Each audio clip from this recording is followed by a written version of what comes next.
Hey everyone, happy full moon in Leo. It is also the wolf moon today. So I pulled some cards this morning and I wanted to share them with everybody.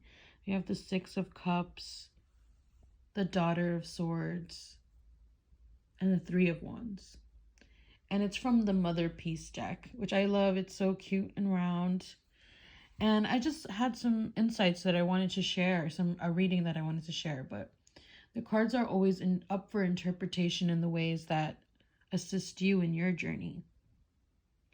So when I saw the Six of Cups, I saw all these beautiful people connecting with these horses or llamas, riding these waves, looking victorious. The sun is coming up. There are these cups with these little swirly bits in them.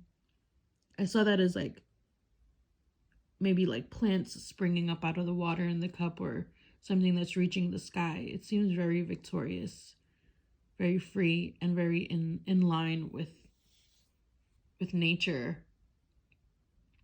And then there was this one, which at first seemed like a little strange, considering there was this magical being coming down from the sky, and this other person sort of not connecting to it, but holding a sword to it,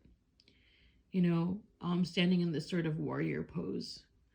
And then this one of this mother and her kids creating a painting together and adding to something, maybe adding to a painting that was already there that they were working on, creating art and the three torches that are there. And I thought about how in this one, there's this sense of connection, and that all the characters in here look like people of color. And that in this one, there's this sort of idea that this person is above these animals, and they're kind of afraid. They're living in fear of this magical energy. And it made me think of colonization and white supremacy.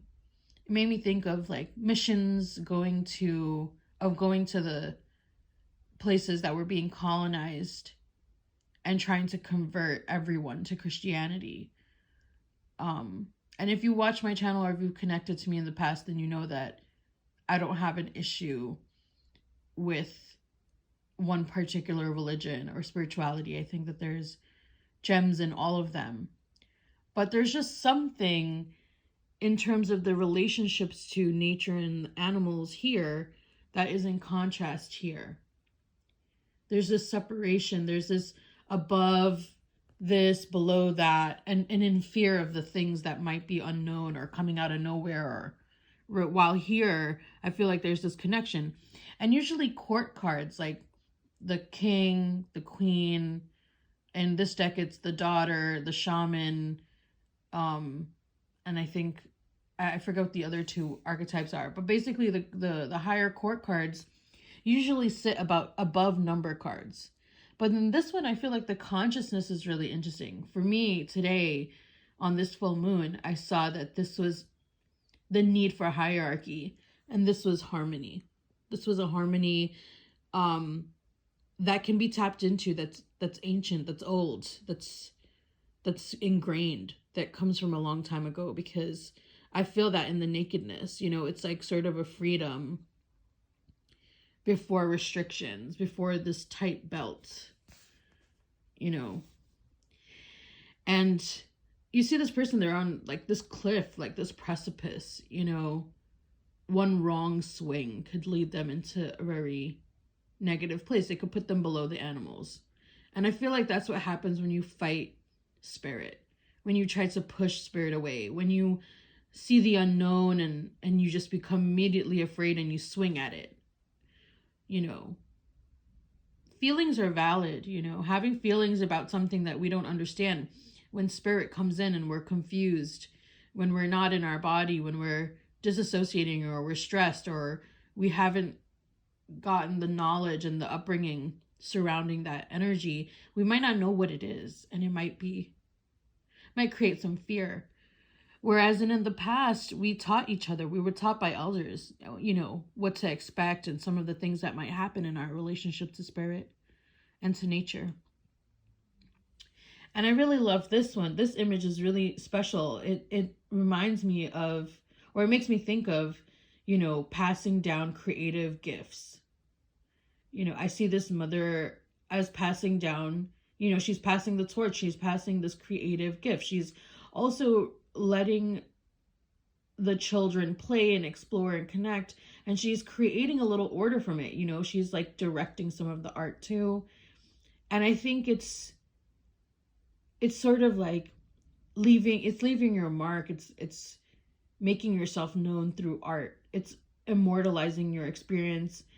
I think it was Nina Simone that said that art reflects the times, and I think that that's what this is. It's like, it's play, but it's also like important. It's important.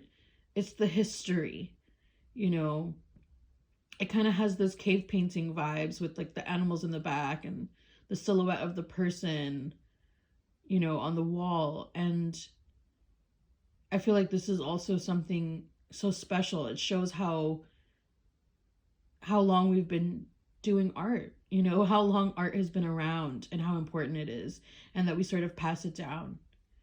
And that creativity is really special. And if you see the position also here, it's like the people are below the art. It's like the art has a higher stance. It's connecting to spirit. Just like these cups are lifting to spirit. And here there's a battle with spirit. And I feel like also in this card, it's interesting because this baby is kind of a little bit at the level of the mother, maybe even a little bit up. And I feel like there's like this beauty and innocence, and it doesn't have to mean like purity and innocence in the ways that we have been taught through Christianity or a Christian lens or puritanical lens, but this sort of divine pureness, like this childlike experience of not knowing and always learning and willing to play and be open. And that energy being elevated to the head of the mother in alignment, she retains that way of thinking and being in the world. And that's what's allowing her to create with these children. And I really see the vibrancy and importance of art in this card. So that would be my full moon reading for today. Take it as it resonates. And thank you for listening.